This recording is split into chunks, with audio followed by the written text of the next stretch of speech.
राम राम मंडळी. आज आपण ब्रेड पुडिंग बनवत आहोत. ब्रेड पुडिंग बनवण्याचं कारण खूप दिवसापासून इच्छा झाली होती की आपण पण काहीतरी ट्राय करूया.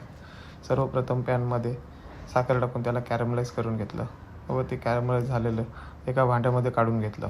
त्यानंतर साखर, ब्रेड, दूध, कस्टर्ड पावडर, इलायची हे टाकून मिक्सरला लावून घेतलं.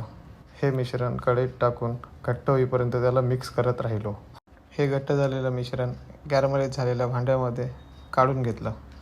हे कॅरमलाइजचं भांडं आपण 30 मिनटं कुकरच्या भांड्यामध्ये व्यवस्थित स्टीम करून शिजवून घेत आहोत. कुकरमध्ये स्टीम करत असणार तर कुकरची शिट्टी न विसरता काढायची. स्टीम केलेली पुडिंग ही बाहेर काढून त्याला 30 मिनटं थंड करत ठेवलं. थंड करून झाल्यानंतर त्याला आपण 2 तास फ्रीजमध्ये सेट करून घेतलं. फायनली आपली पुडिंग रेडी आहे मित्रांनो. तर त्याची मी टेस्ट करत आहे. टेस्ट खूप छान आहे. सर्वांना आवडली असेल माझी रेसिपी तर लाईक, सबस्क्राईब आणि कमेंट्स करायला विसरू नका.